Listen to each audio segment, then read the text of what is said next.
Okay. Hello, everybody. Fans of all editions, fans of playing tabletop role-playing games. I am Ronald, the rules lawyer, and I'm going to be filling out the Wizards of the Coast's survey, which is their follow-up to their first document for the next edition of Dungeons and Dragons.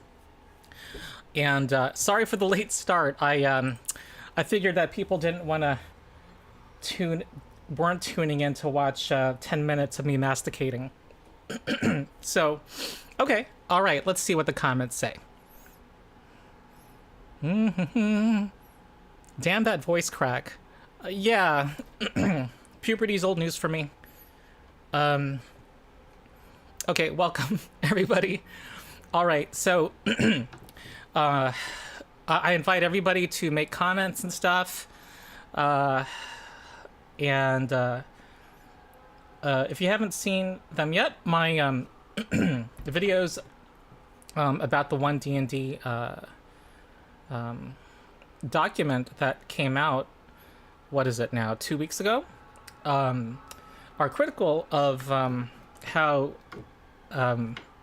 there should be more of a transparent statement of what their design goals are with 6th edition. And one of the reasons that they're not being as transparent is rooted in the fact that they're not calling it a new edition yet. Chris Perkins, in their announcement trailer, said that they, although not using the word perfection, essentially said they've kind of reached a final state of D&D that doesn't need revisiting its core mechanics. While at the same time, their FAQ says they're going to make fundamental updates. So there are mixed messages right now, but in an effort to not freak people out about current books becoming not useful after the new core books are released, they are kind of trying to control the conversation and not say that they're going to be addressing some issues of 5e that players, especially DMs, have had. So if you differ from me on that, I welcome you to comment, but I might just refer you to my videos.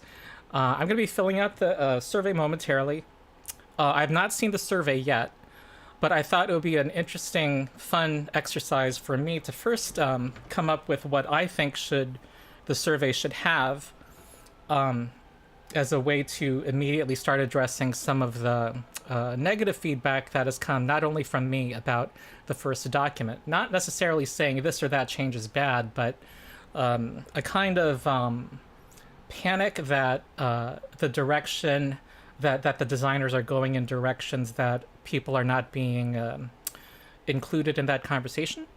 So, so I thought I would come up with like 4 or 5 things to look for. But me being kind of OCD, and I suppose me being a lawyer, led me to come up with a much longer list.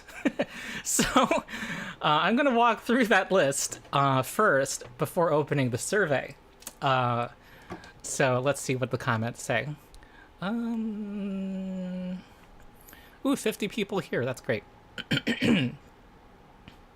Okay. All right. So I thought to ask first, does the survey get the following info from respondents? Okay, in my second video, sorry, I ate recently, and so I keep having to clear my throat. One of the recent surveys I criticized was their Feats survey at the beginning of this year, which asked questions that really didn't allow for Wizards of the Coast to get accurate information or actually find out why people were answering the way they were. And so I thought it'd be important to ask some questions about the audience. So first, did they actually use the ONE D&D rules from that document in actual play? Did they actually play test it? Or are they just giving feedback on having only read the document? I think that's important. And to be able to compare the opinions of those two different groupings would be vital to assessing the data. What are their system preferences? Do they prefer 5e over other systems? Is there some other system that they consider their favorite fantasy RPG? Are they a player or a dungeon master? And also, since this playtest, what's called a playtest, lists a bunch of draft feats, asking them whether they have used the optional feats in 5e. Okay, I'm going to be also reading the comments as they come in.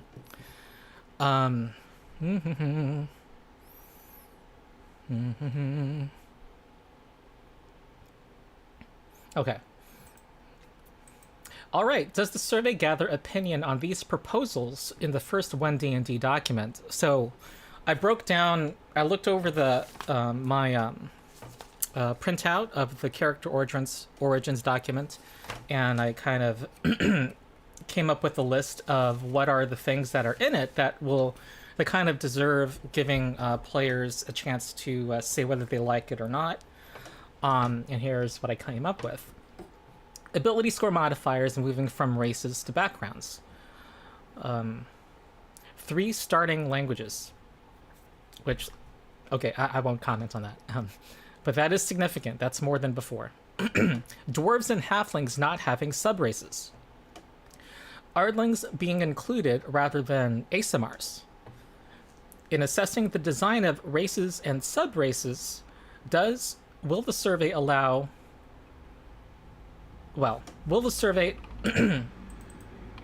gather more data on what players think than simply their degree of satisfaction? That was one of my criticisms of the survey earlier this year about the feats. It basically listed all of the feats in the 5e player's handbook and asked on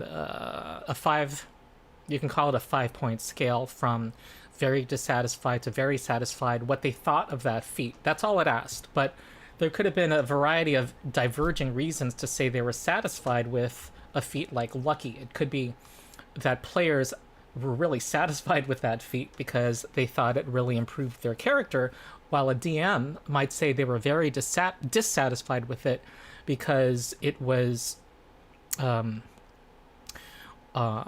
having undesirable consequences in their games.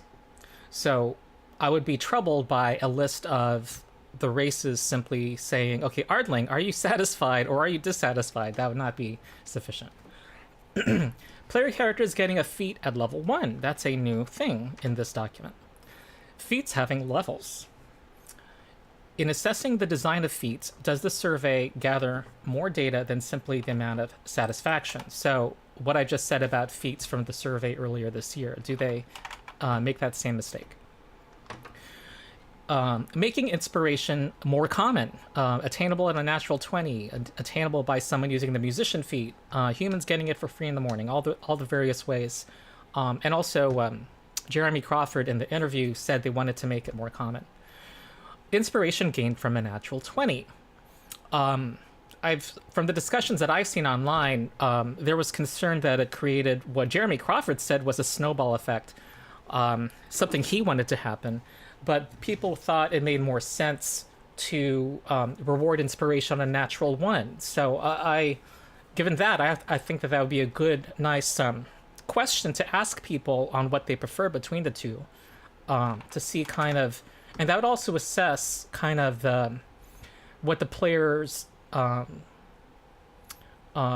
overall view is on the direction of rewarding players in general. I'm sorry. Just whether they want to reward more for good luck. That's an important question to get feedback on. Auto successes on a natural 20 and auto failure on a natural 1. Protecting low-level characters from death, which is not apparent in the document, but was clearly a goal of Jeremy Crawford in the interview. On only player characters, not monsters, being able to do more damage on a natural 20.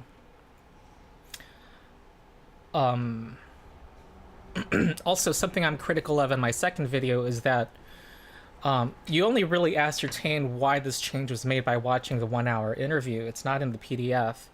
and Jeremy Crawford said that their goal with this is to replace monster criticals with having a natural 20 possibly recharge a rechargeable ability that was more powerful than what they normally could do, like a dragon's breath weapon, for example. And I was critical of the fact that if that was what they were testing, they didn't actually give stat blocks in the document to allow people to see how this rule would, whether it was desirable. And it might very well be a good rule, but it's not being given a actual playtest to see what people's actual, whether people like it. And if they get feedback on this, a lot of the discussions online have been negative about this proposed change. And if they simply ask, do you like it or not, the idea might die prematurely, when it very well may be a good idea. Okay. Also, if the goal was to protect low-level characters from death, maybe a list of, or asking people in an open-ended question about alternate ways to protect low-level characters from death. It doesn't have to be eliminating critical hits for monsters. For example, they could just eliminate the massive damage rule. They can make a player have to be brought down to what would be negative double their maximum hit points instead of negative their maximum hit points. They could fix some stat blocks of low CR creatures like the Hobgoblin, which can do quite a bit of damage, even though it's a CR 1/2 creature.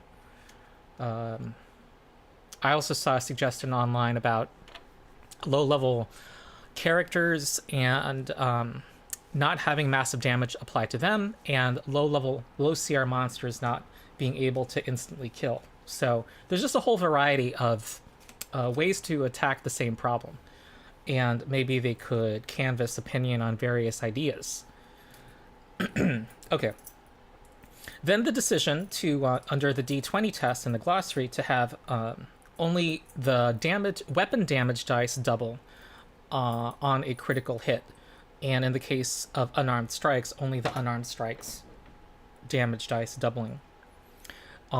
So this is effectively a nerf for, well, spellcasters don't have a lot of damaging spells, but it does nerf them. And paladins that use Divine Smite get extra damage dice from that. Those would not double. And rogues, their extra damage dice from sneak attack would not double either under this rule. So it actually nerfs those characters. And I'm critical of the fact that this nerfs those classes without... and asking for... It may be premature to ask for feedback on it if we're not seeing what is happening to the rogue and the paladin in their design. Okay. So... Okay, so that next is giving more effects to the grappled condition. Grappling now gives the grapplee disadvantage on attack rolls against creatures that are not the grappler. Giving unarmed strikes more potential effects, including grappling and shoving. Grappling and shoving, I believe, were consigned to athletic skill checks before. Now they are part of unarmed attacks, or unarmed strikes. Long rest being disrupted, and this is something I want to underline. I don't think the community has caught on as to how impactful this is yet. In the document, long rests are can be interrupted by a single combat, arguably a single attack on the party. And given the importance of the increasing importance on abilities recharging only on long rests instead of short rests, and the fact that essential one big complaint for 5e DMs is how to create how to deal with the designer's expectation in 5e that an adventuring day will have 6 to 8 encounters, that we really need to have a above-board discussion on what we're doing about the adventuring day. And this seems to be a way to dissuade a party long resting in the middle of an adventure. And I'm not saying it's a bad change. I'm just saying that they need to have a conversation with the players about this. Okay. then having 3 uniform spell lists, what do people think? And I think it's also premature also to draw conclusions. We'll see how the survey questions are phrased, but it may be premature, or it's possible to give too much weight at this stage given to the responses, given that the players have not had a chance to see how classes like a warlock might have spells that fall outside one of these 3 spell lists. There may be a concern that this makes all the classes too samey, which may be addressed by seeing the actual class designs. Okay, so that's my long list of of changes that this document has made. I don't know if I missed any. I was planning to ask for feedback to add more issues, but I think this is long enough. I think people want to see the survey soon. Okay, let me see what the comments say, or if there's anything I should immediately respond to. The spaghetti was good, yes.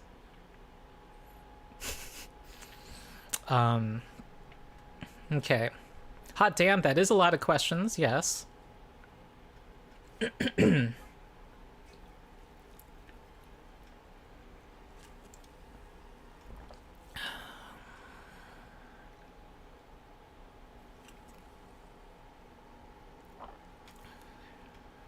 Okay, seems like people are talking with each other more, which is totally fine, of course.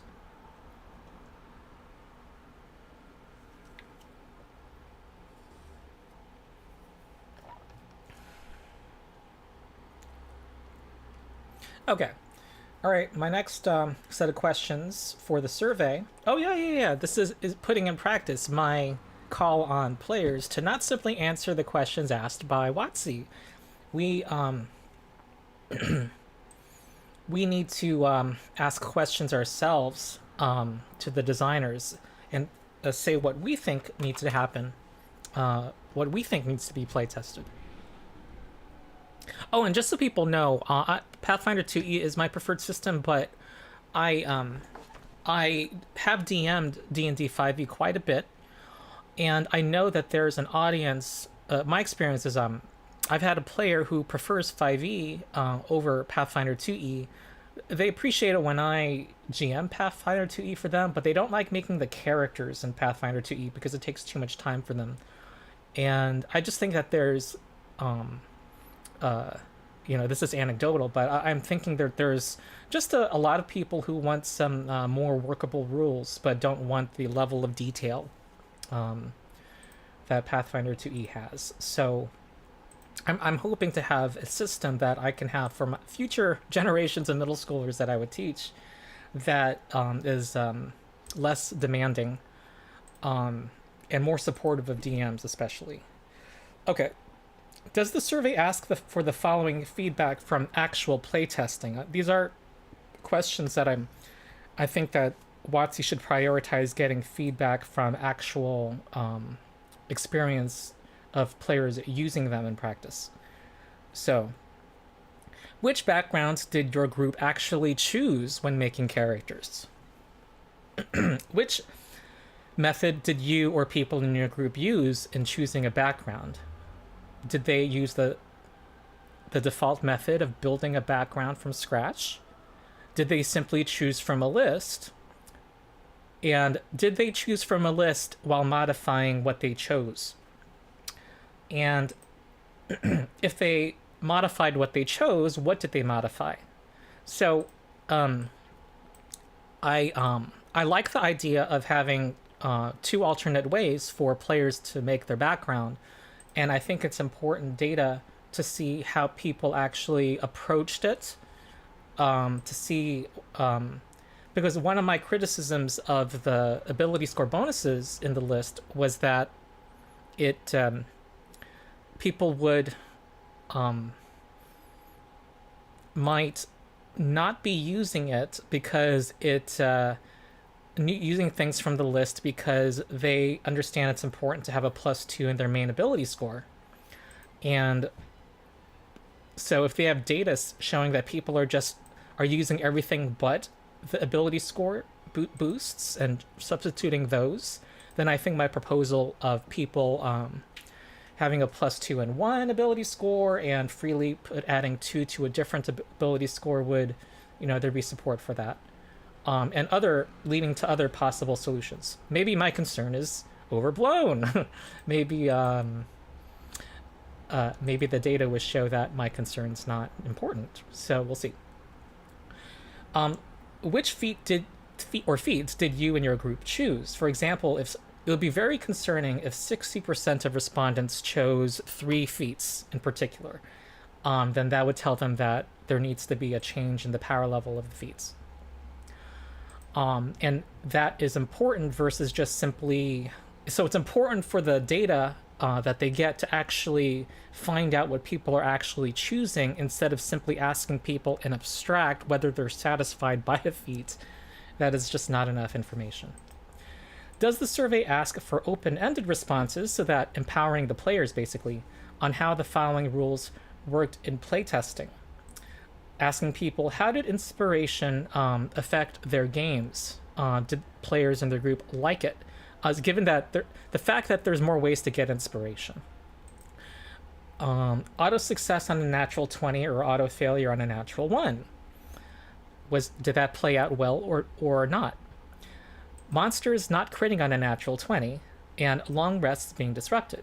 And then to empower the players to help players start raising what they think is important to WOTC. Are there areas they want to improve in the current edition of D&D that they think the playtesters should address in their next document? And what is their level of satisfaction with how this first document meets explicit design goals, such as providing more customization to players and choosing their race and backgrounds? Do they think this is about the amount of choice that they want, for example, versus having more choice, more customization, or having less customization, less time to make, less work involved in making their character? The frequency of earning inspiration. Do they want more inspiration or less? Protecting low-level characters. Do they think that that this does that? So that's my super long list, and I'm looking at the comments again. Oh,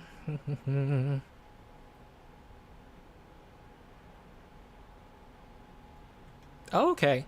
Eternal Wanderer says that there's a really good post on the Reddit, the D&D Next subreddit, on how to give good and useful feedback. And if you could link that as a comment on the video, not in the chat, I'll make sure to look at it, because I'm probably going to do a shorter video just kind of giving feedback on the survey. That is not this stream, just to kind of condense my thoughts on the actual survey that comes out. Ooh, there's a lot of comments. Ooh, there's 96 people watching. Awesome. Tell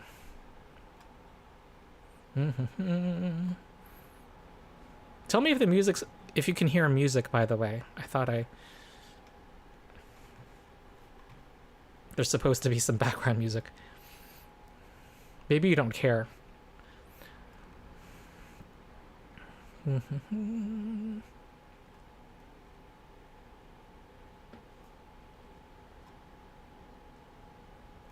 Okay, a lot of back and forth.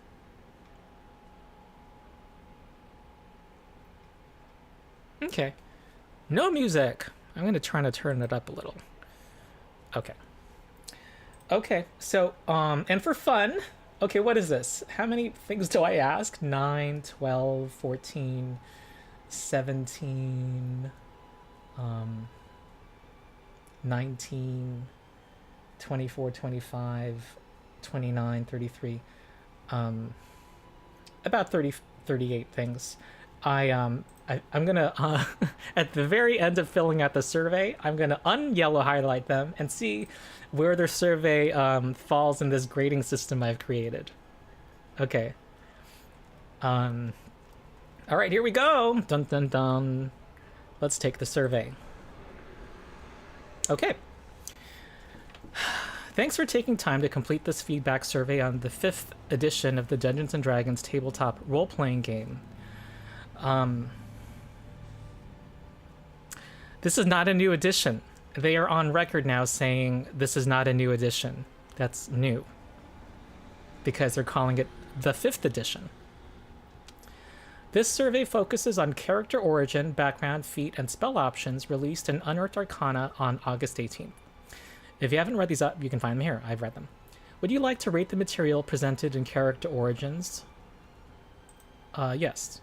What was the first edition of D&D that you played?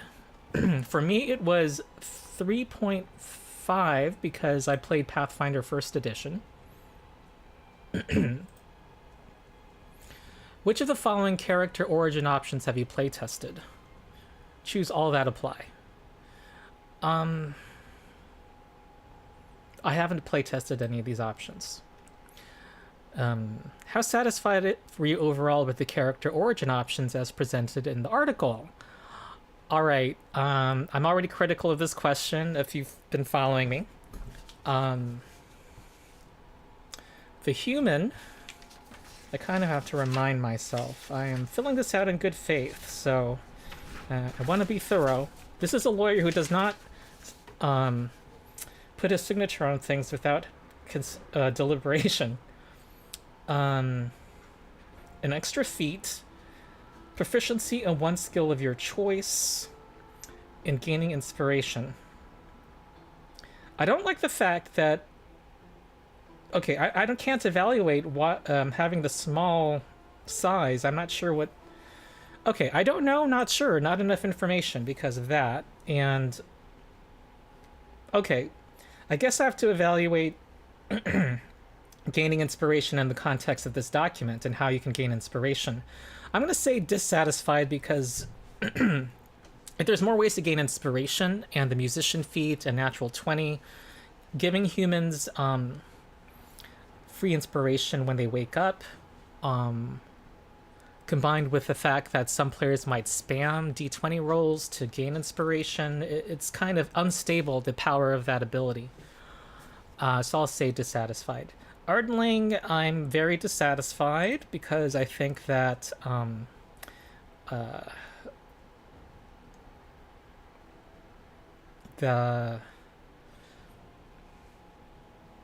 okay, very quiet echoes of music. Let me turn it up a little. I just think ASMR would be less jarring to add, and they have tieflings, right? So it's just more symmetrical. I read that Ardlings were included to satisfy the furries and people who want to be animals. I can see that. Maybe Ardlings and ASMRs. I'm not able to give that kind of feedback in this form, though, however. So I'm just going to say very dissatisfied. And also, I didn't, as I said in my first video, I don't think a weaker form of flight should be available at level 1. Okay. It's kind of like a super jump, a super 30-foot jump, but still that's that kind of compromises DM's ability to, those DMs who want to have a grittier setting. Yes, humans do get a free feat, which it looks like most of their power budget goes towards. I would say yes. Hopefully there's going to be a follow-up question that allows me to specify why I am choosing these things. Because one could... okay, this is like the Feats survey. One could be very... one could be very dissatisfied because it's weak, or very dissatisfied because it's overpowered. And they need a way to know why someone's dissatisfied about a particular race. Okay, Dragonborn. It's been a couple weeks or a week or so since I looked at it. Dragonborn. Okay, Draconic Ancestry. Okay, I saw a video about how Breath Weapon was weakened, and I'm gonna say... And given that even the Dragonborn before and its breath weapon were considered pretty weak, I'm basing this a lot on... I'm not one who's made a lot of characters. I've only DM'd a few, I would say 5 campaigns, that none of which really went to completion except for one, and I haven't really seen Dragonborn in play.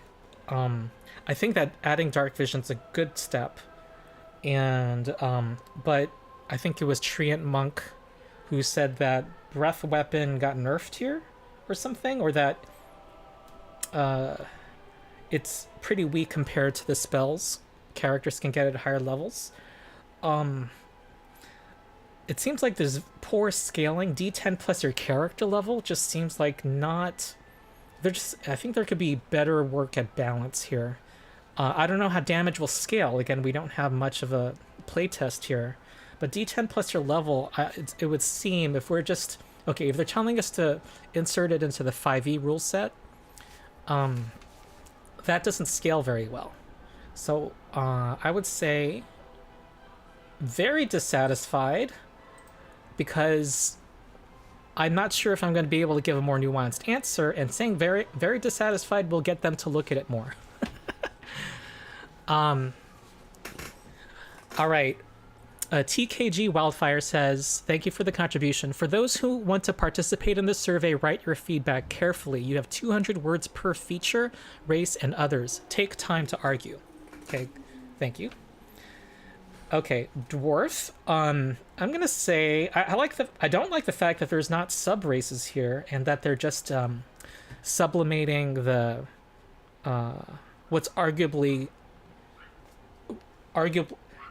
what they're saying is cultural to the backgrounds. I would say stone cutting is not biological and is inherent to being dwarfy. Dwarves don't necessarily grow up around stone.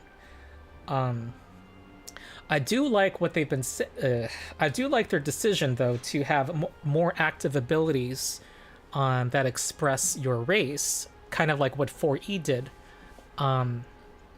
And I like how 4E... I haven't actually played 4E, but I like how the encounter powers or whatever they gave you for 4E races, they stayed relevant through level 30, it looked like. So I do like that direction, so I'm just going to say satisfied. But I also don't like the lack of sub-races. You know, give me more options. I like options. So I am wobbling between these two... bullets, radio buttons. Okay, Elf. Meh. I don't really... I like they're having sub races that get spells as they level up. Something I've not said in the videos yet is that I would be happy if they got yet another spell at 11th level or something. There's kind of a lack... It conveys a lack of concern about balance above 5th level. The fact that they continue to gain abilities from their race, which is, I think, a good thing, but it stops at 5th level. I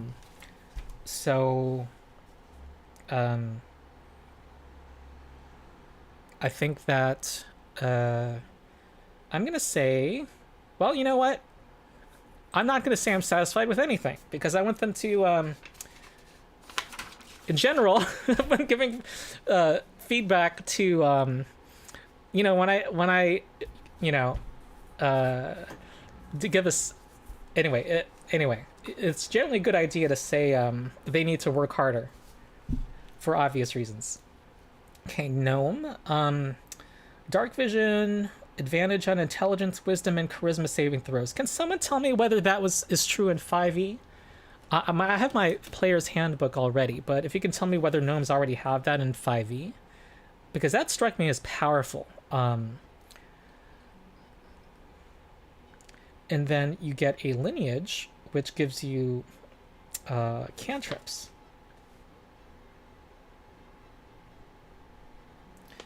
I don't know. I would say this is something I'm overall satisfied with. Halfling.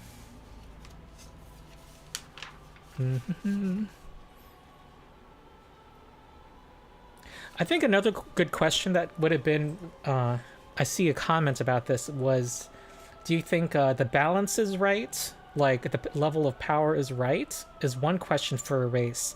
And also, do you think it expresses the flavor well? I think those would have been good questions. Okay, halfling.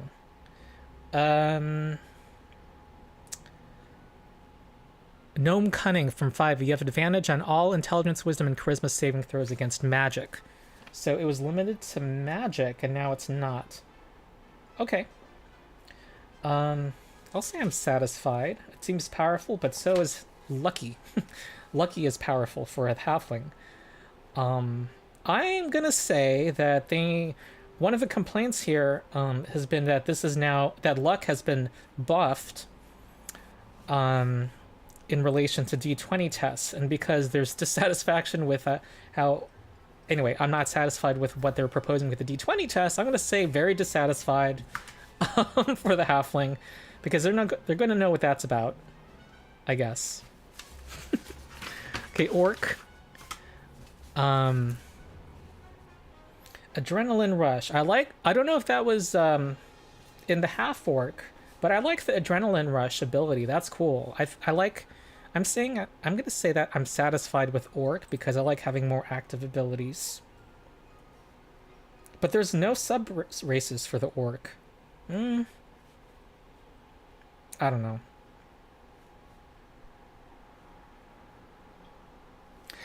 I'm gonna say dissatisfied. Okay, tiefling, because that's what I rated for the dwarf, and for the same reasons.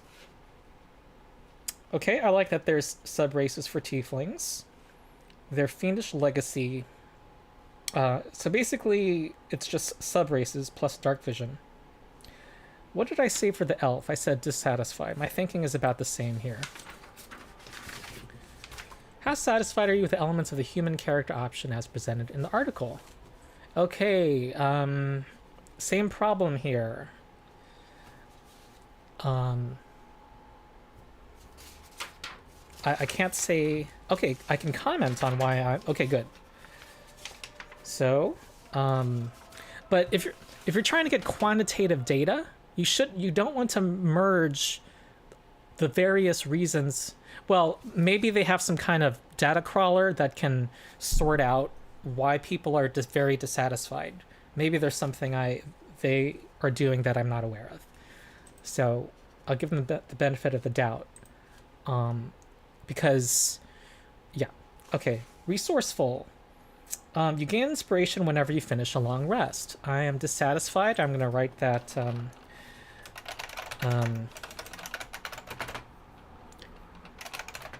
weakened by increased being easier to get inspiration. Skillful. How can I say meh? There's no meh. I want meh. Sure, but it's not exciting. I'm gonna type meh.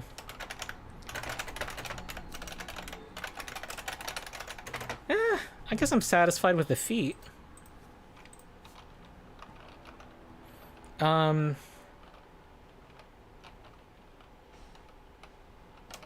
long as first level feats are comparable, so long as some first level feats don't become must-haves.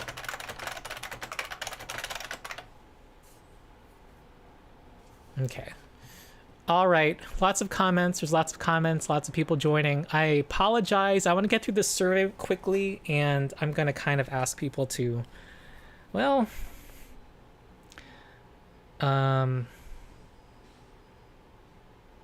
you know what? They need to publish the data. I don't know if they ever published the votes on the feats, because then that's such an easy thing to do. And it shows that, and it allows the players to assess the data as well, and instead of keeping things hidden, you know? That's kind of not good. So I'm going to say now I'm not going to be able to read all the comments. Ooh, our audience is increasing to 123. Great. Okay, next. probably going to go through every race here. Angelic Flight, very dissatisfied. Celestial Legacy. Angelic Flight, too high fantasy for level 1. I know there's Eric Hokras, etc., but we're putting this in a player's handbook, so... Okay,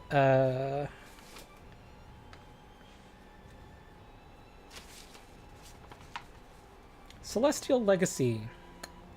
Oh,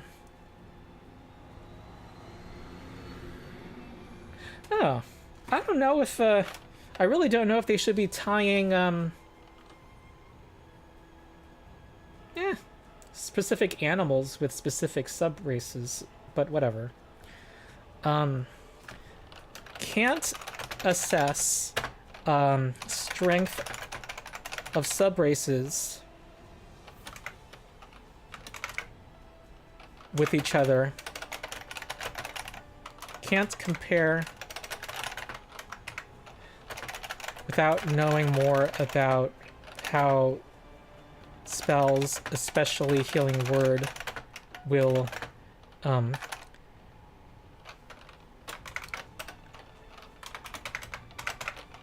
without knowing how those spells might change.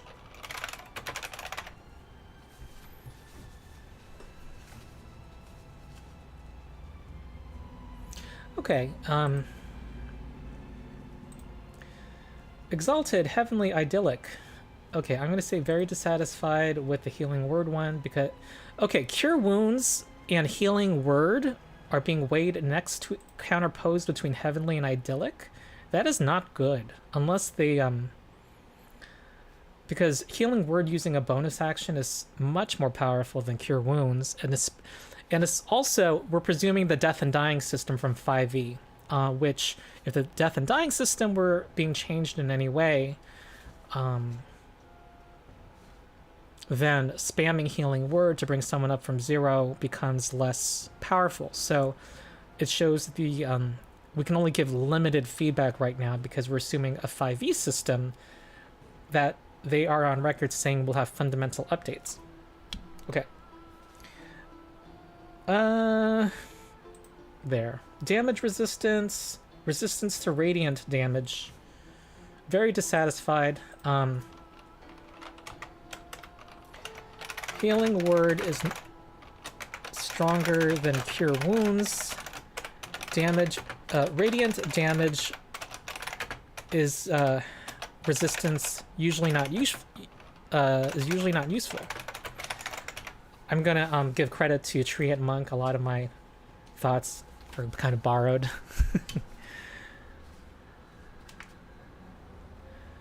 Okay, next. I'm gonna guess that this playtest will get a D on my scale. We'll see. Okay, Dragonborn, Draconic Ancestry. Breath Weapon. I'm gonna say very dissatisfied. Breath Weapon seems to scale poorly and hard to assess without knowing overall math. Damage resistance. I'm satisfied. Resistance to your energy, of course. Dark Vision, I'm going to say satisfied. Draconic Language, of course. Of course you should have Draconic. Duh. Okay, next.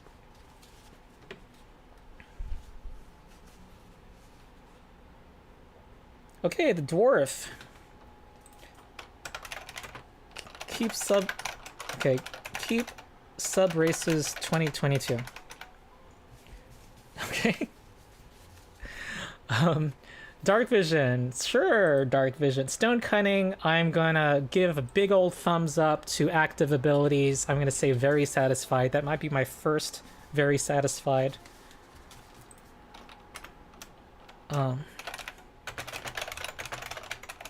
Yes to active abilities. Dark Vision, 60 feet. Okay. Resistance to poison damage. You also have advantage on saves to avoid or end the poisoned condition on yourself. That sounds all good. Dwarven Toughness, your hit points increase by 1. Yes. That all sounds very dwarfy.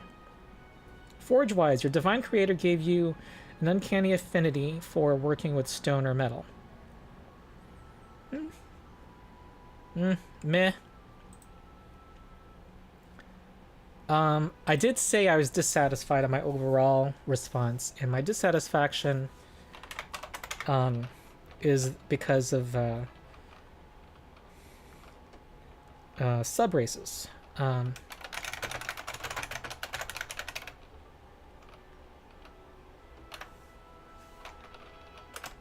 Culture going to backgrounds.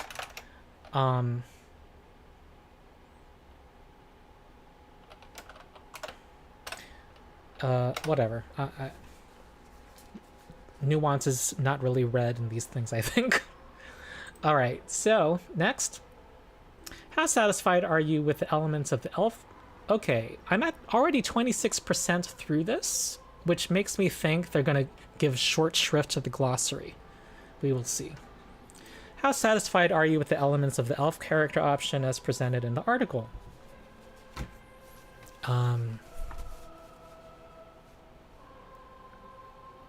Jetpards. Tribalism is terrible, and so is tyranny of the majority. I hope for a modular approach to allow everyone to play as they like. I generally agree with that. I ordered my copy of GURPS because it has been explained to me that GURPS is a modular system.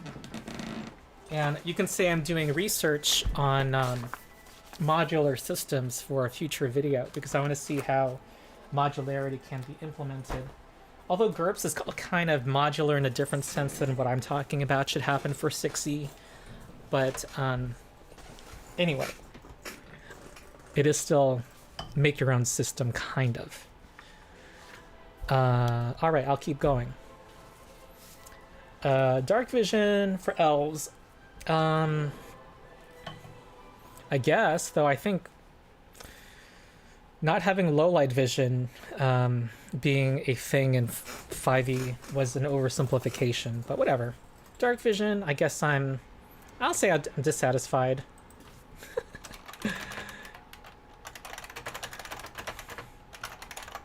They're just gonna do some crawl, data crawl or something to see if low light vision is mentioned.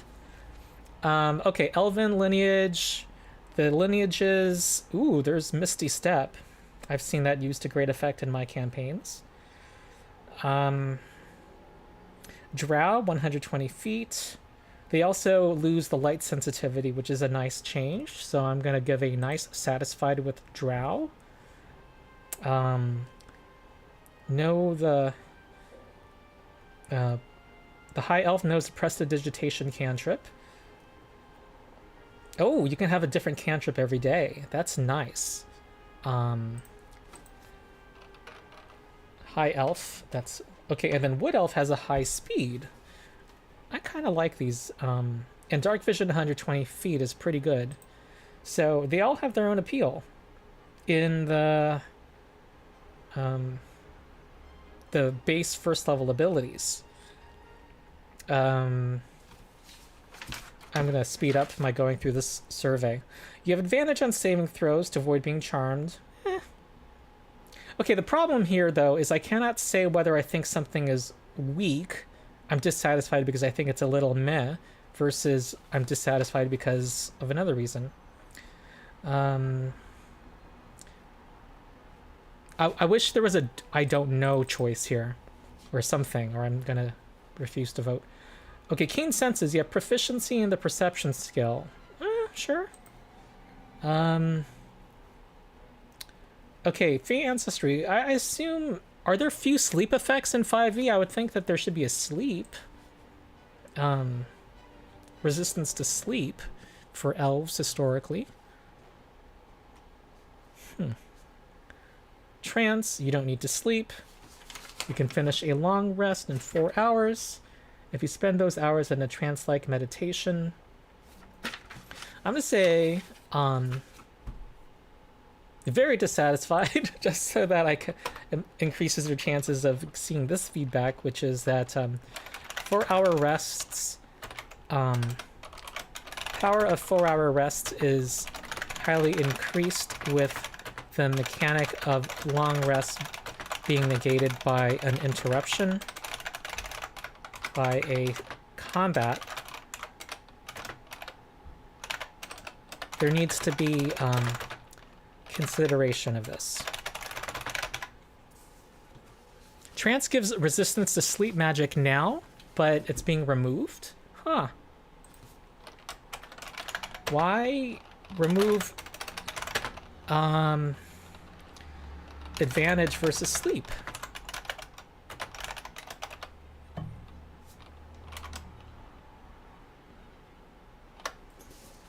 I'm going to put the name of the ability so they can find my comment on it easily. Faint Ancestry.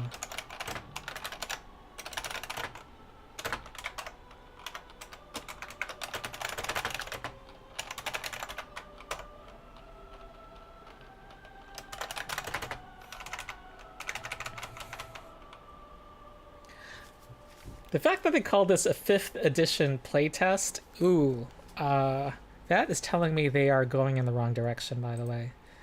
There is significance to that statement. I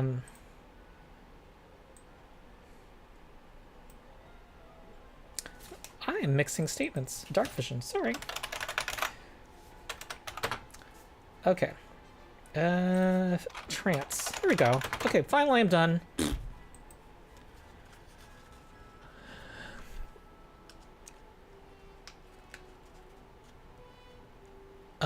Wait.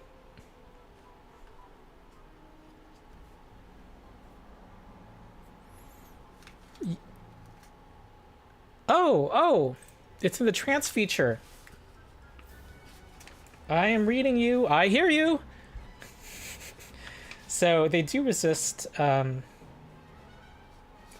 sleep effects. Oh, just cannot put you to sleep, period. Oh, so it's been buffed. Okay. There. Nice that I can go back and change my answers.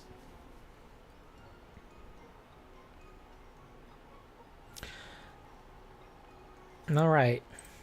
The gnome. Dark vision, sure. Gnome cunning, advantage. I don't know. That does seem kind of strong to me. I don't know.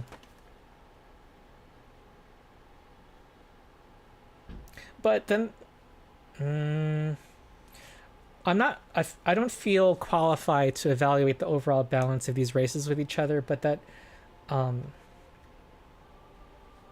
having a wisdom is the one, arguably the one important save here.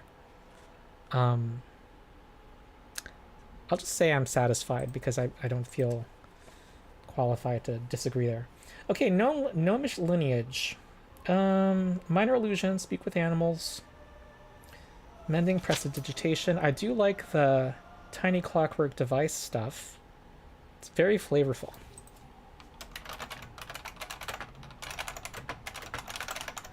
And that is the rock gnome, so I'm gonna say I am satisfied.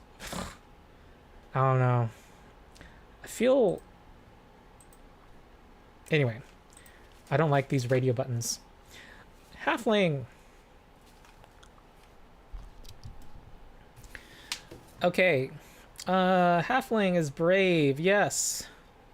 I'm gonna say I'm very dissatisfied with luck, so they hear me. You can move through the space of any creature that is a size larger than yours.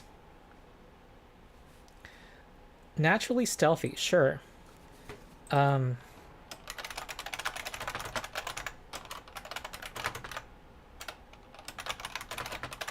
Need to consider interaction with natural ones always failing.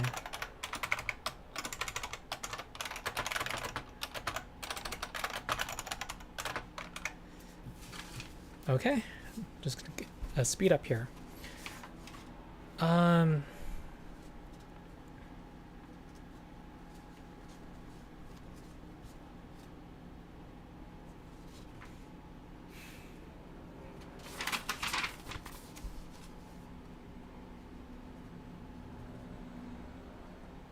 Okay.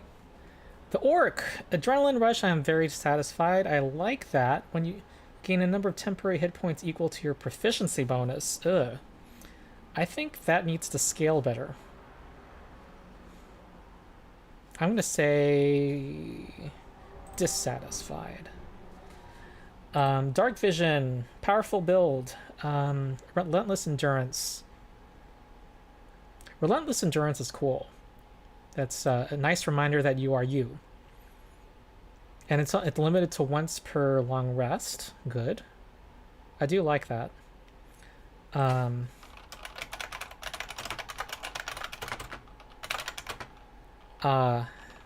want to call it an active ability, though I'd argue it's not an active ability, but I think we'll know what I mean.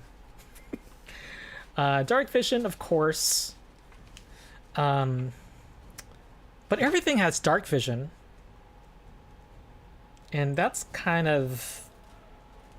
I don't know if I like that kind of design. I'm going to say too many races have Dark Vision.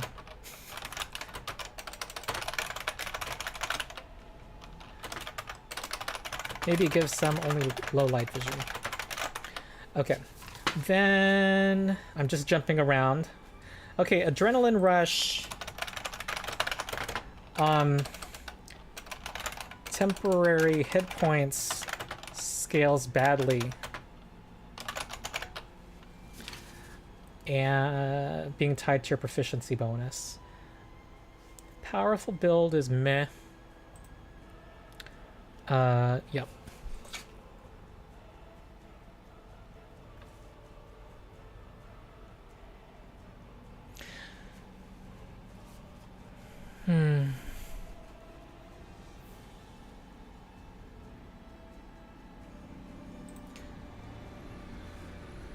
The Tiefling. Okay, we have these sub-races. Let me see. Resistance to poison, resistance to necrotic, resistance to fire. Those all sound like good things to have.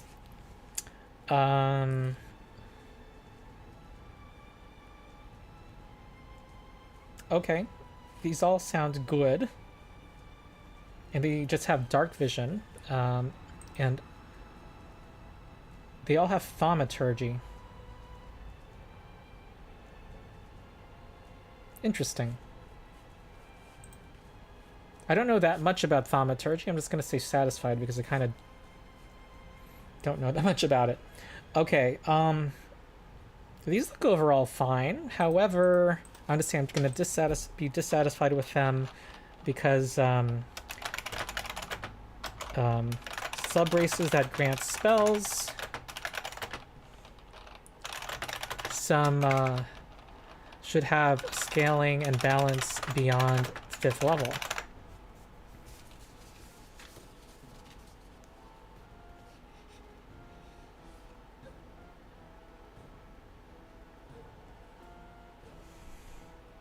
Yeah, I see, Yuki, what you're saying about dark vision.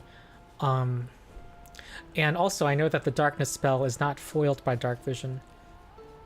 I don't know. It just seems like there could be some more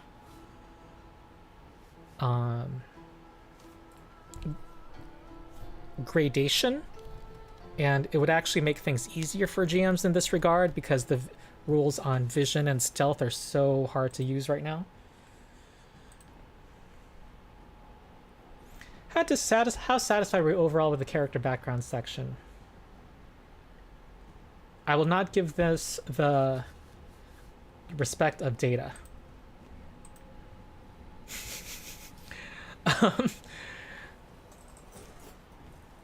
Okay, thaumaturgy is a flavor cantrip. Okay. All right, which of these backgrounds have you playtested? That must mean which ones have you actually in your group have been chosen. So I guess this is their roundabout way of asking that. I don't know. They need to not only ask how it played, but was the choice... Were some chosen, well, more than others, but I guess they're getting that data with this question. Okay, how satisfied were you with the following backgrounds as presented in the article?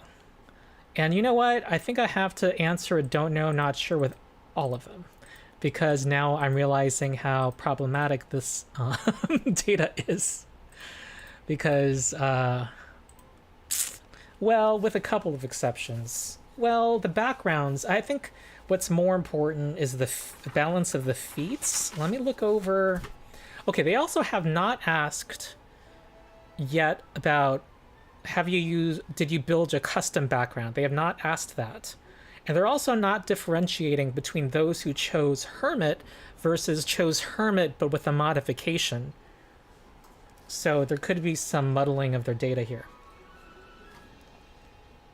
They're not actually nailing down how people are using the document, but kind of getting a popularity contest of various options. Like, if the guard was chosen 60% of the time, you can see different people saying that's an argument to do different things with that data. Okay, I'm gonna look at kind of scan the background and see if there is something to comment. Like, I don't like the fact that the backgrounds give a language.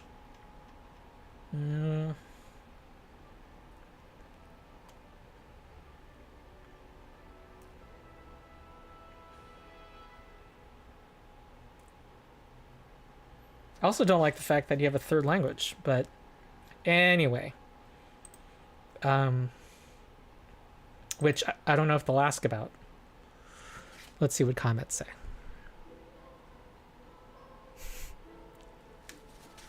They don't have all the options they put in the article. John Willis, what do you mean? You mean the option to build your own background?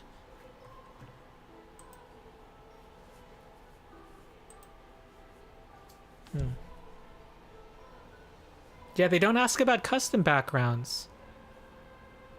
I mean, I was the one critical of the list of backgrounds, and people are arguing with me that a lot of people are just going to make a custom one, but they don't seem to weigh how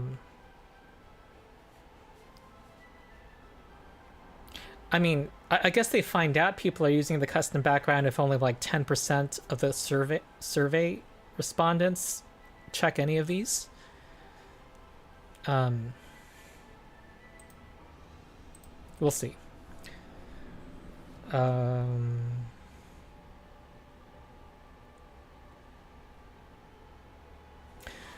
Another thing that's being muddled here is, let's say Artisan gives you a +2 to intelligence. A lot of people don't value intelligence in making their 5e character. So that may be an unpopular option. However, if it may be borne out that very few people choose Artisan for that reason for 24.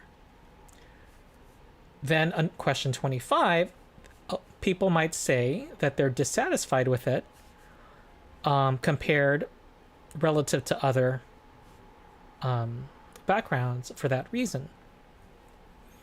But that might be conflated with the fact that I don't know, that it gives you the crafter feat, which may not be desirable. You don't know from the data why Artisan's being voted down. I would imagine, and also for those same reasons I pointed out, that crafter is considered weak and intelligence is considered weak, I will say I'm very dissatisfied. Well,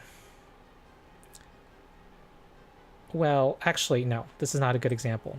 It's more if something is considered powerful. Let's take a look at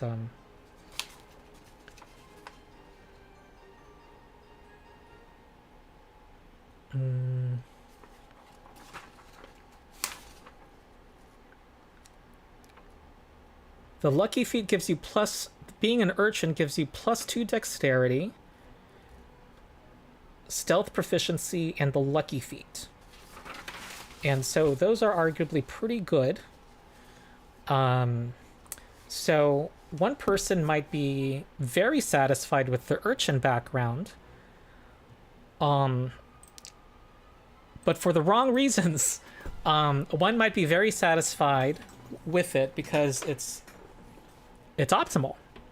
However, Wizards of the Coast's data might just tell them, oh, there's nothing wrong to fix here. There's nothing to fix here. So I will not respect this with data, and I'm wondering if I should reevaluate how I answered question 1.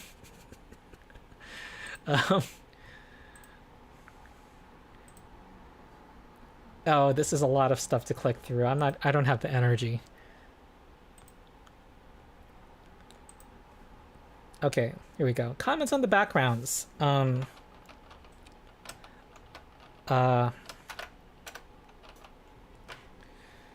Well, see, the problem is that they're asking for feedback on these options, which they themselves are saying is not the default way to make a background. They say you can choose Hermit, but then you can, you're encouraged to tailor it to your character. So it's really not clear what they're asking for here. Comments on the backgrounds. So I'm just going to say what little I can say, which is that the concerned about backgrounds being chosen purely for mechanical reasons. +2 to key stat.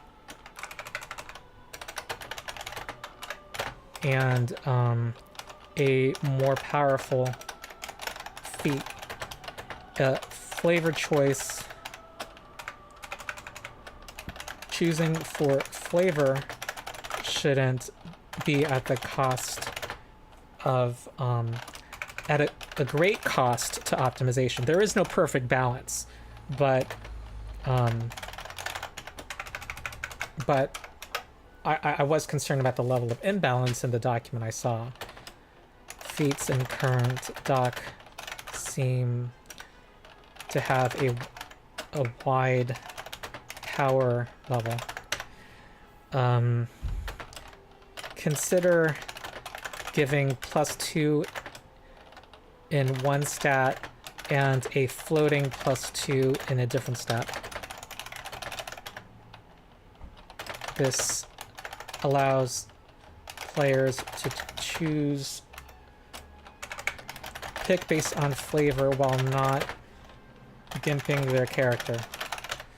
What else? That's it.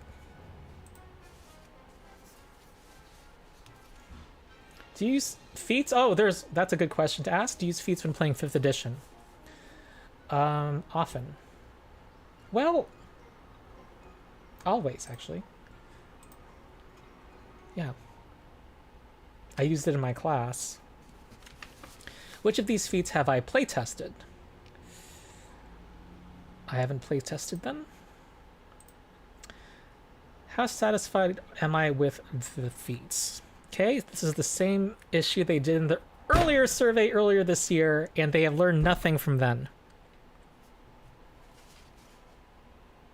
Okay. I'm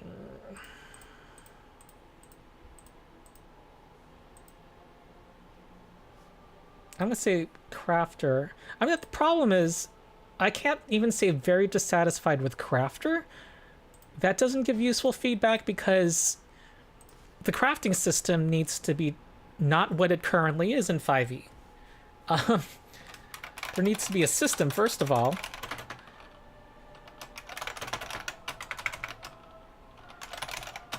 Need crafting system to assess this feat.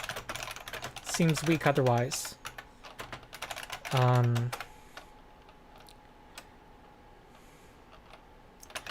Some feats are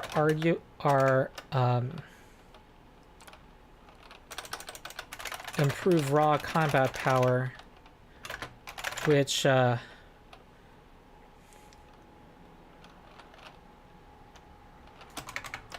like lucky savage attacker. I don't know what else. Okay, I'll just... They know more than I do, actually, which are more powerful in 5e. Some feats improve raw combat power, but compared to others, this creates an unhealthy incentive to choose backgrounds or choose feats at level 1 purely for optimization reasons. Unhealthy, unfun. I'm not going to judge the healthiness of styles of play. For me, it's unfun. And what else?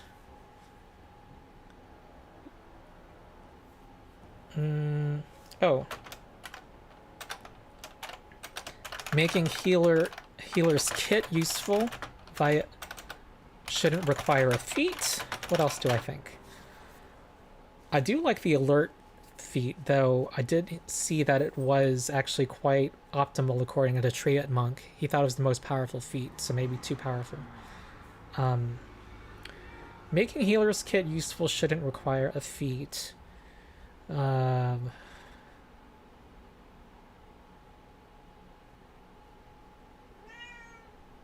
Yes. Tavern Brawler and Crafter seem weak compared to the others. That's actually information versus a button, because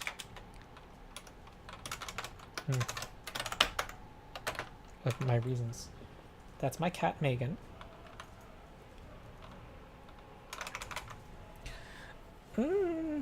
Anything else jump out? Alert.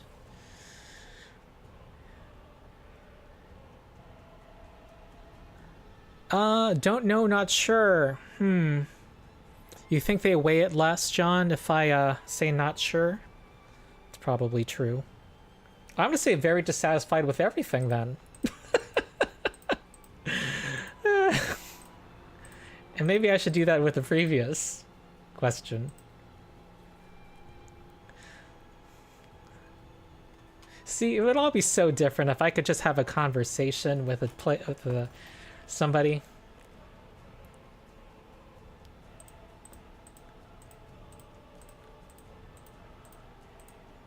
This right here may be why they don't publish their data.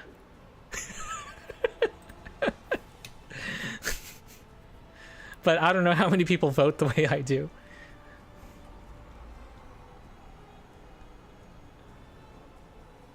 Yeah, they're not going to read that, but I think given that, I mean, they might, they're going to do, they're going to say these keywords showed up in this number of times.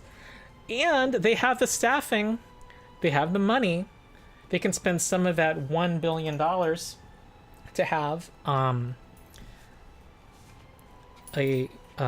at least one dedicated person to look at several hundred responses and report back the feedback.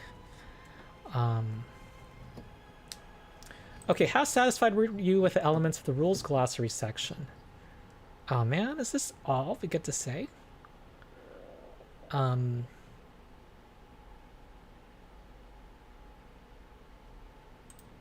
Okay, D20 test, very dissatisfied.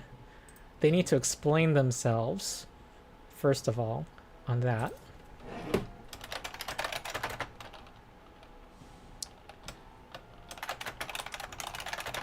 On what you're trying to accomplish with these changes. Grappled, satisfied, like the changes to grappled. Incapacitated, dissatisfied,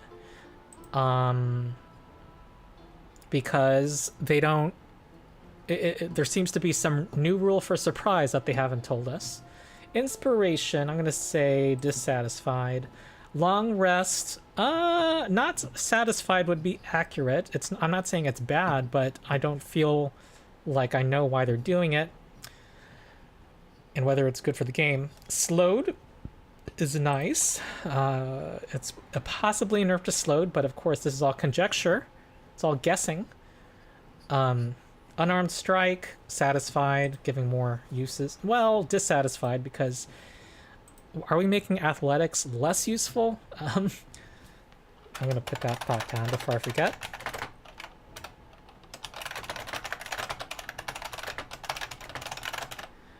Arcane spells list, sure. You know what? Might be useful to say don't know in this case for their data, because spell lists, we need to see actual classes to ensure classes still feel unique. Okay.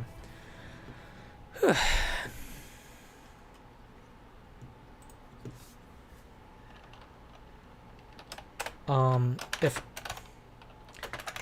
monster crits are being replaced, we need to see new monster stat blocks implementing this.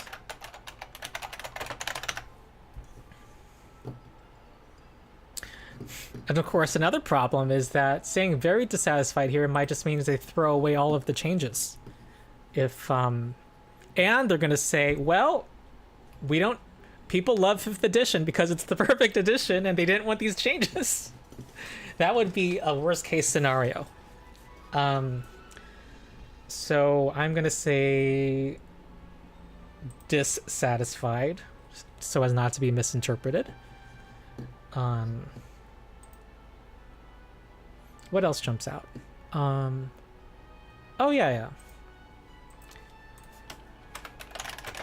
Are other ways to protect low-level characters.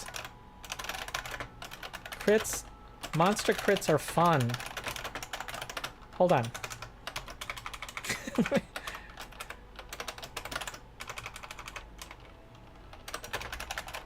Making this change. Okay. All right. Next. How satisfied are you with the elements of the D20 test? Oh, I just said this stuff, and they're probably going to see my responses related to this, so. Rolling a 1, rolling a 20. Okay, this is a bad question. That has 2 different effects, big effects now. It grants you inspiration, and it automatically succeeds, and they're combining them in a very dissatisfied to very satisfied scale, and that is just bad for at least 2 reasons. And critical hits, they've made 3 changes to critical hits. 1, that they're only damaging doubling damage dice. 2, they're preventing spells from doubling their damage dice, and 3, they're preventing monsters from critting. And they have a single question with regard to that. So, I'm going to say, and again, there's a danger of being misinterpreted so as to justify conservatism. So I'm going to say dissatisfied. Rolling a 20, always succeeding. Honestly, okay, here.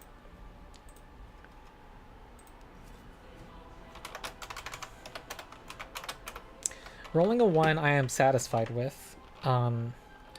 Need clear guidance that you only call for D20 test in some situations.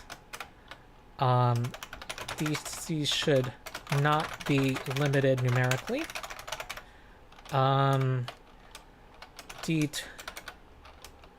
Inspiration on a 20 is too snowbally. Give inspiration on a natural 1.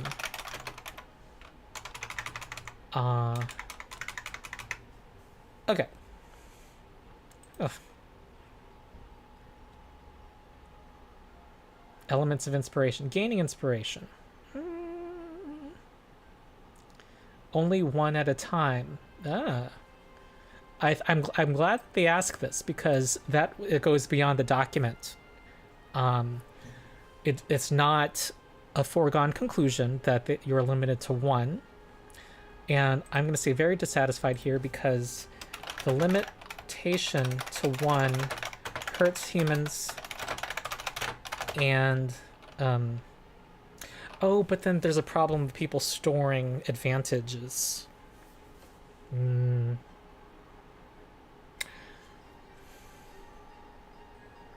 How do you lose inspiration? Can someone tell me what I'm not remembering about losing inspiration?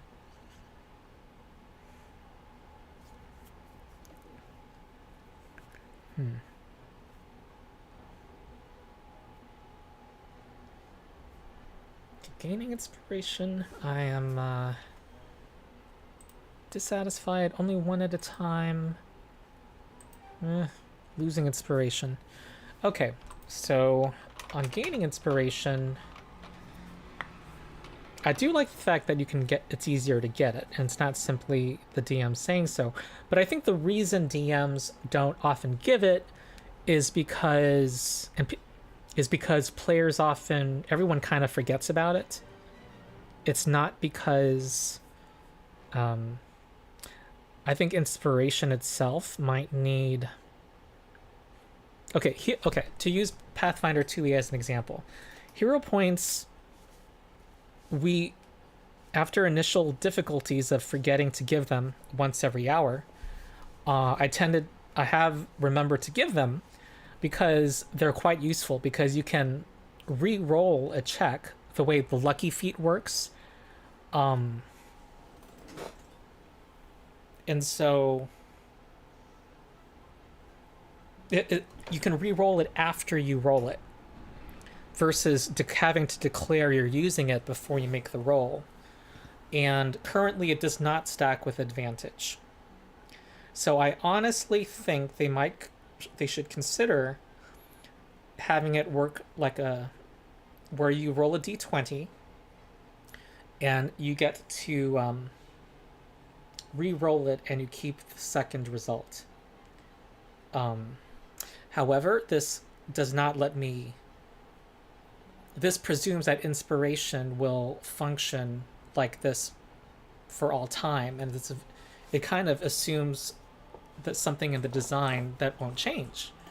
So that shows a limitation, because if they're trying to get it to come up more often, I would say the reason it's not coming up as often right now is because inspiration is pretty lackluster in play, not because people are forgetful.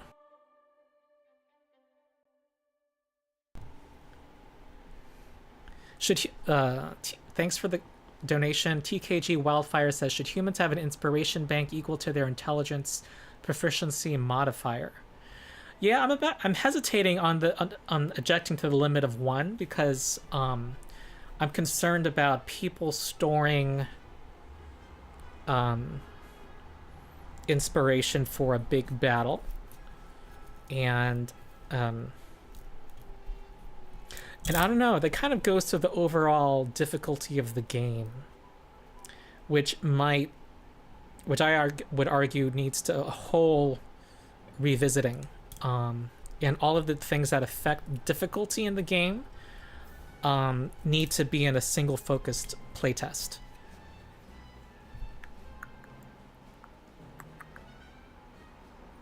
Yeah, people are forgetful because it's lackluster.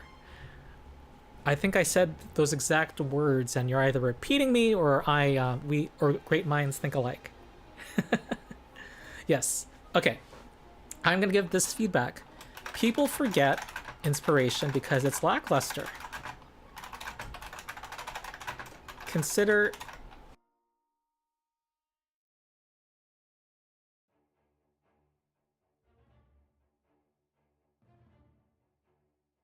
who are like very dissatisfied. Consider making inspiration more powerful, like re-rolling a die that was already rolled. And if people are wondering, yes, that is how Pathfinder 2e does it. But, you know, I think in the interest of science and objectivity, you don't let the source of your data bias whether you consider it. Did my mic die? Okay. All right. Tell me if the sound is okay. Uh-oh. Okay, good. All right. Gaining inspiration. Yeah. That's my main thought on inspiration. Because all of these other questions hang on that.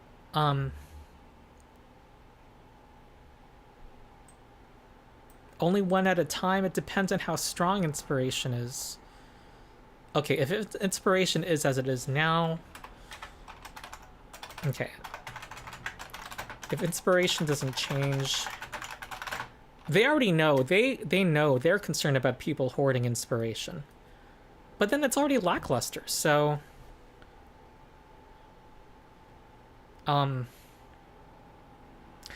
The bigger problem is save or suck and single roles deciding the outcome. So that's my issue. So, really can't assess this without inspiration in this doc, without seeing how D&D will get at a bigger problem of single roles determining the outcome of combats.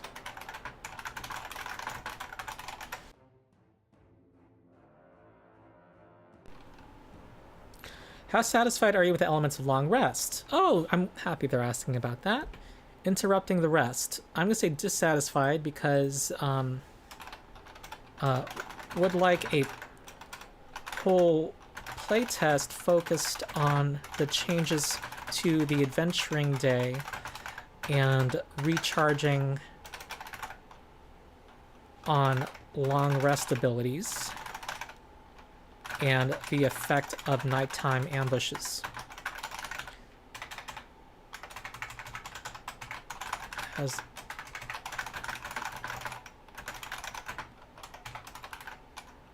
This has a huge impact and needs more of a focused playtest. Benefits.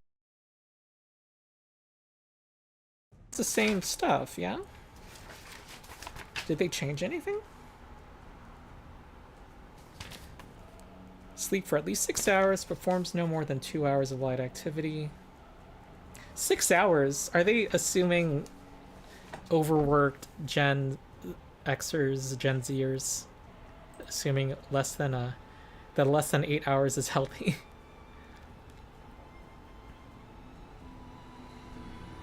The rest of the long rest looks the same, so I'm gonna say I'm satisfied there.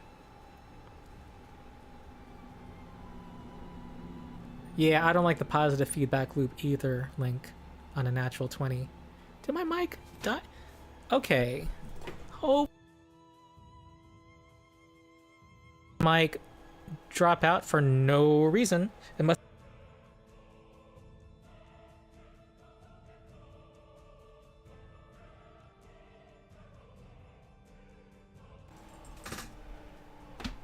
Okay.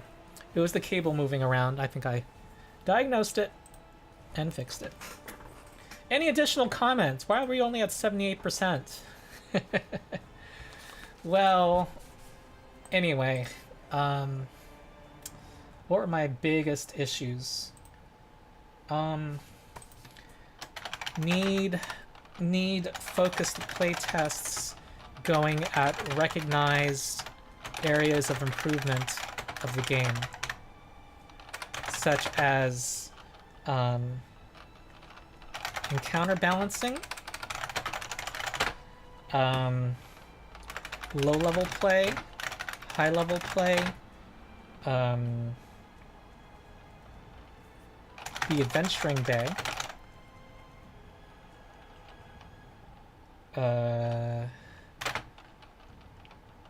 crits being replaced by rechargeable. This is probably the most read text box in the entire survey, so I'm gonna make sure to put in stuff. Crits being replaced by rechargeable abilities, with actual example monster stat blocks.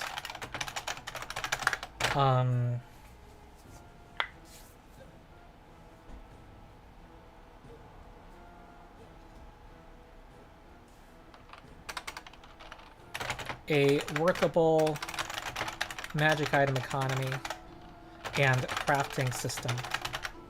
Okay. Anything else? I'm gonna give us a minute to see if you have any other things to add, including trying to remind me of things I've said in the videos. Oh no, the mic's out again? Wait. Oh no, that was a couple minutes ago. Okay.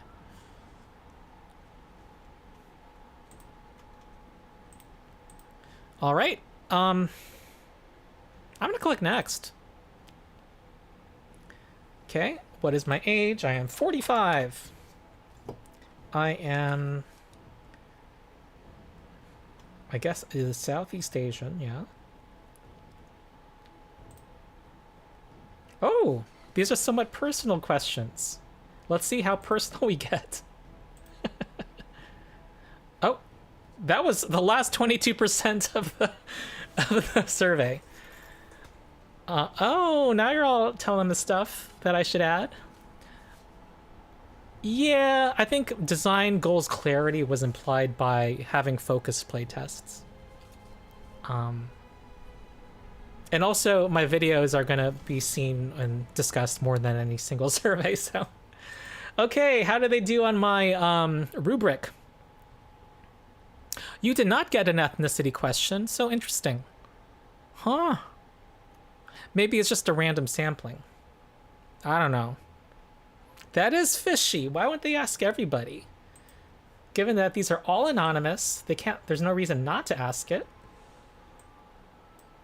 Ethnicity.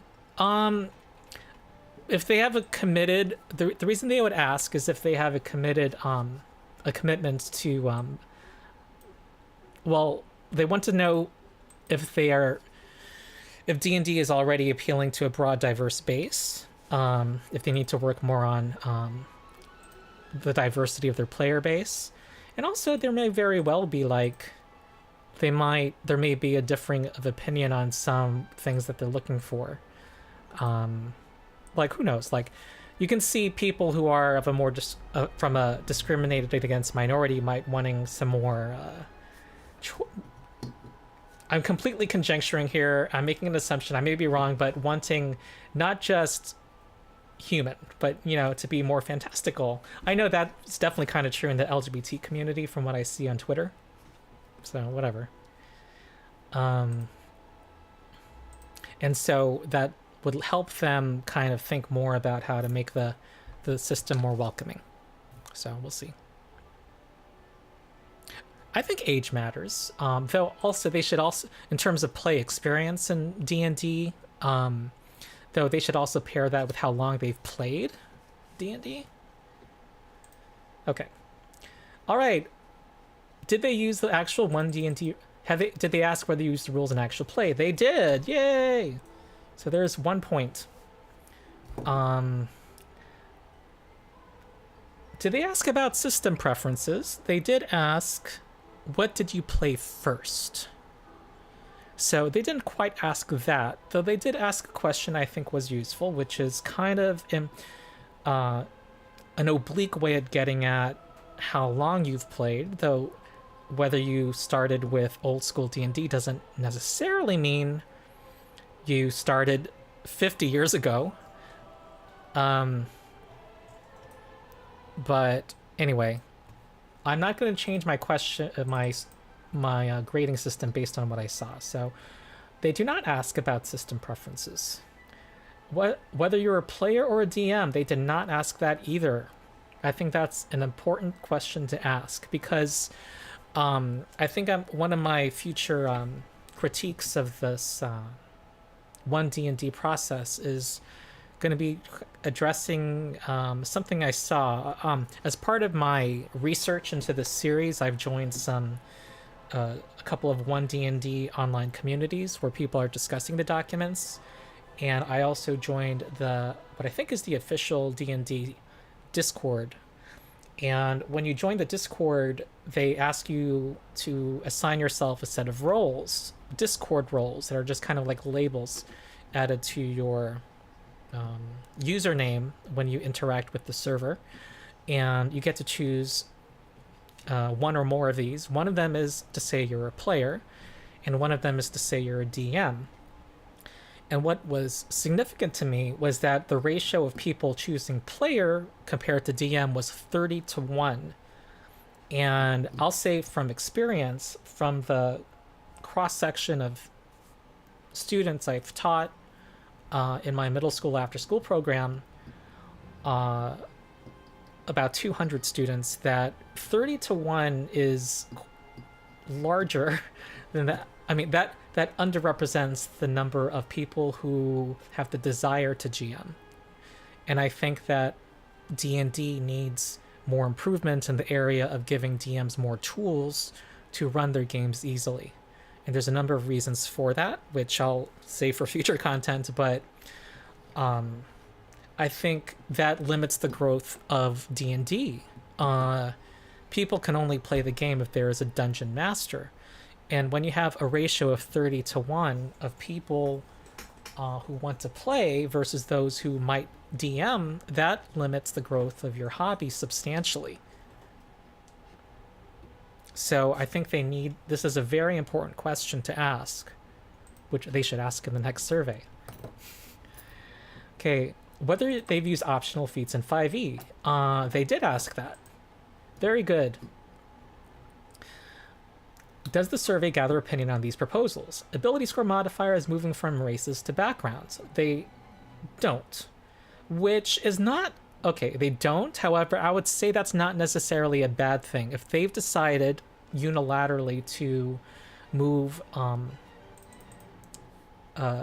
it away from race and divorce ability scores from race, I respect that decision. And I'm actually going to cross out that question. 3 starting languages, they do not ask about that. No subrace for dwarves or halflings, they do not ask about that. Ardlings being included rather than Aasimars, no. In assessing the design of races and subraces, does the survey gather more data than simply amount of satisfaction? Yes and no. They give a comment section, but their actual what you could vote for was limited to satisfaction.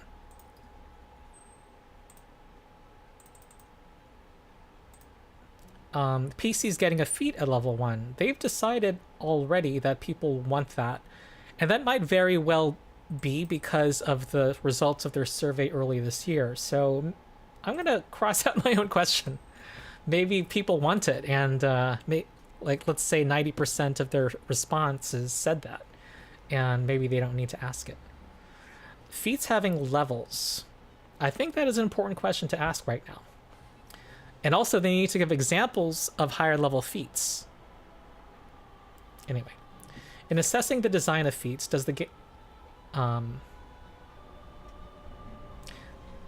do they gather more data than simply amount of satisfaction? Same issue here, yes and no. Making inspiration more common. They kind of asked about that. They just asked if you were satisfied. I don't know. I guess they asked about it. I don't even know if they asked about it. That's not good. Okay, inspiration gained from a natural 20. This was bad because they conflated their question with automatic success, and they didn't separate it. And they didn't ask also what people... And I saw this in a number of places. Why not reward it on a natural 1? They should have put that in the survey. So I'm glad that they got 1 out of 3 here. I think that's fair. Auto success on a natural 20, auto failure on a natural 1. I think it was pretty clear they were asking about that, the way they phrased it. That was part of what they were asking for, at least. Protecting low-level characters from death. They were not... You had to see the video to know that was what they were trying to do. They did not separate the question of monsters not critting from the other changes they made to critical hits. So that's really bad, because that's been the #1 thing discussed in the community. And anyway, that's going to be definitely featured in my video about this. Only PCs, not monsters, having critical hits. Given that there were no stat blocks giving examples of rechargeable abilities, does the playtest prematurely gauge opinion on this? It does prematurely gauge opinion on it. What about alternate ways to protect... They don't ask about that. Only weapon unarmed strike damage dice, doubling on a critical hit. They did not separate that from the others. So...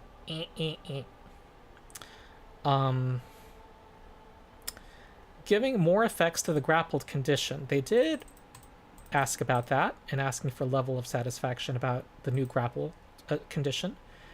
Giving unarmed strikes more potential effects. Long rest being disrupted. Yes, they asked about that, and I'm glad about that. Having 3 uniform spell lists. They did ask about it. However, it was a generic kind of thumbs up, thumbs down question, and they have not shown us what actual uniqueness will stay with classes. So they don't want to give too much weight to the data here, so I'm not going to give them this sub-question. Then, asking people which backgrounds did your group choose? They did, even though I said they didn't, they kind of did by asking which ones did your group playtest. Which method did your... They did not ask you if you used custom backgrounds at all. That was not good. They need to find out what are the play patterns of their play test and see which methods they hewed to and ascertain why. They simply presumed off the bat that their list of backgrounds was the correct way to implement them, and they simply had to figure out which ones were better than the others. And that even in itself needs to be broken down between which ones are well designed and which ones are too powerful. Which feats did you and your group choose? Okay, I need to ask the chat. Did they ask which feats were playtested in your group? Did they ask it in that form?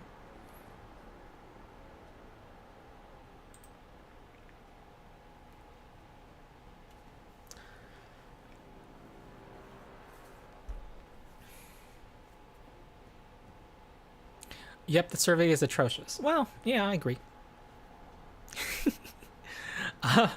But, you know, I give a grade because there are ways to improve by doing these kinds of things on my list. Okay. They did not ask which feats did your group playtest, so there's no data they're collecting on which feats were chosen. Okay.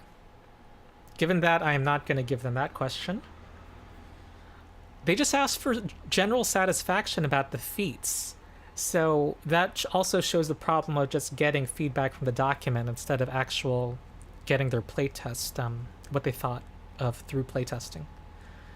Like, getting the actual data of what people did while playtesting, I mean.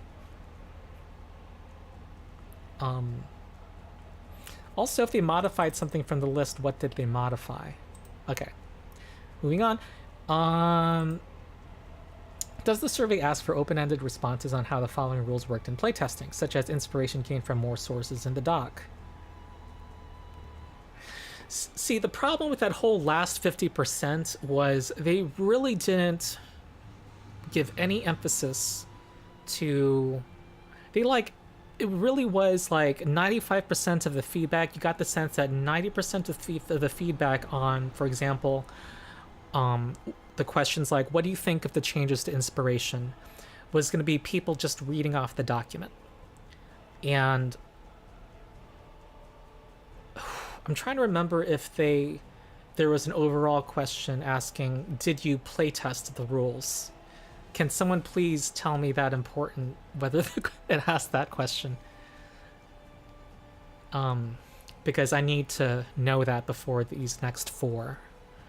Was there an open-ended, just a simple yes/no question on whether you use the rules in your group?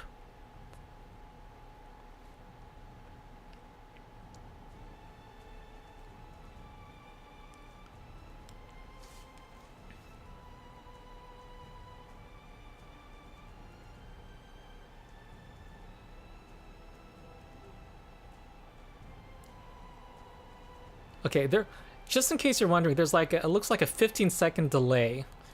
So if you see an awkward pause, that's the reason.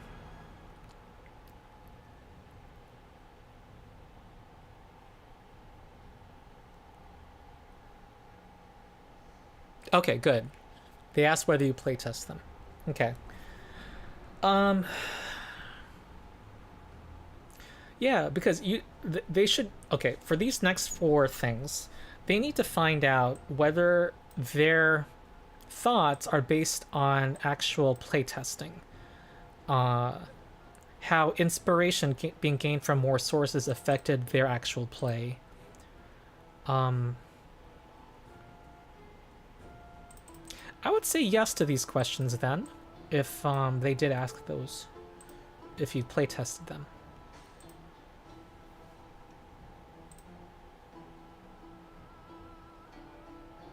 Except Monster Natural 20 is not critting. No, they just conflated it with everything else, I suppose. Long rest being okay. Yeah, I give them those. Okay, empowering the players. Areas they want to improve in 5e D&D. No, because this is not a new edition.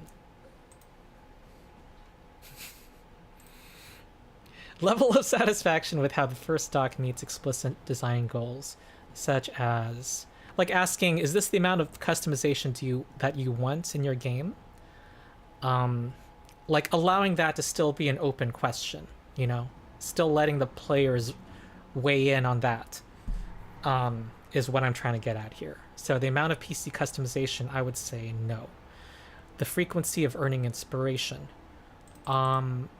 I would say more or less yes. Protecting low-level characters.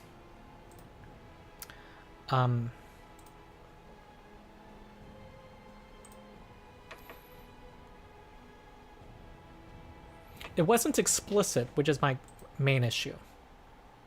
And they're not empowering the players to kind of give counter proposals, so I would say no. Okay, the final grade. Here we go. Okay. 2 out of 2. Okay, 2 yeses, 2 nos. 2 versus 6, 3 versus 6, 5 versus 6. No, I'm sorry, I'm doing this wrong. 2 versus 2, 2 versus 6, 3 versus 6, 3 versus 8. 5 versus 8, 5 versus 10, 6 versus 10, 6 versus 15, 10 versus 15, 10 versus 16, 11 versus 16, 11 versus 19, 15 versus 19, 16 versus 19, 16 versus 20, 17 versus 21, so 17 out of 38.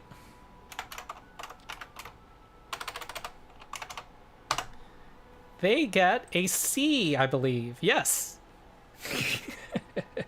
Actually, a C minus. It was in the bottom quartile of that band. C minus. I give a rules lawyer grade of C minus to this survey. You know, there is more. It's definitely better than the survey earlier this year, and they do have narrow questions and ask for open-ended feedback on a variety of above, changes that they made. However, the design goals and what they're overall trying to do are not to be commented on by the players and are hidden from the players, which I think is, when you're at the beginning of the playtest process, is key. And I hope that in their next playtest document that they will hear some of the frustrations and criticism and go at, well, first of all, the main news is that they say this is the 5th edition and that they need to, basically they are claiming there are no problems to fix, and for a supposed playtest that is that's limiting your entire, that's limiting everything. I think that's a fair thing to say. And so whether or not they say officially it's a new edition, they need to start acting like they are addressing issues and that there are issues to address. So that's my closing statement. Okay, I'd like to see any final comments from chat, but otherwise I think I'm done for now.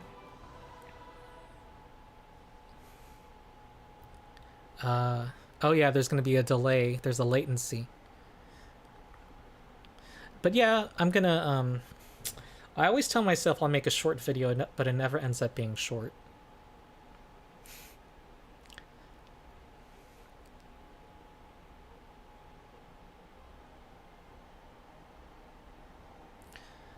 Kevin says, that tells you how much they are out of touch. Oh yeah, them saying it's not a new edition. I assume you're responding to that. At least there's an additional comment at the end, yes.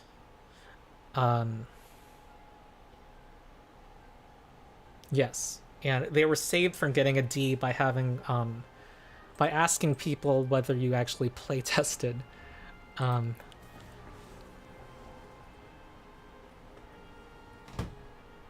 Okay, there's a huge latency issue, so I think I should probably just wrap it up. I think it's like a 20-second delay.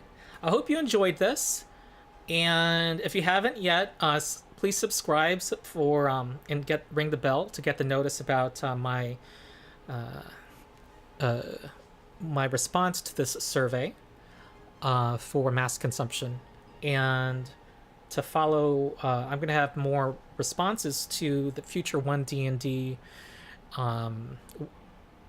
documents and surveys.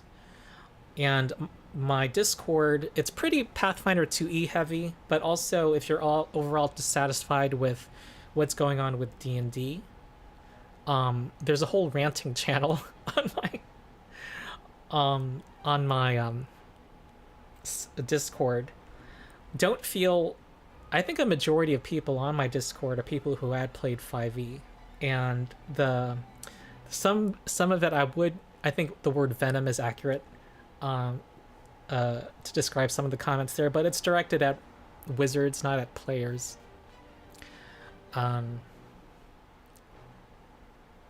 Oh, Two Hands, yes, that's great to hear. Two Hands says I inspired them to buy the Pathfinder Humble Bundle. I don't know if that's still available now, but there's a Humble Bundle now that lets you get like 30 PDFs for like $20-30, and that combined with the fact that Pathfinder 2e's rules are free online, it's great. Okay, thank you everybody. We had a great audience today. It was like over 110 almost the entire time. I'm kind of honored that people were interested in my thoughts. And then so yeah, I'm gonna definitely post a video tomorrow morning. So I will see you all later. Okay, bye.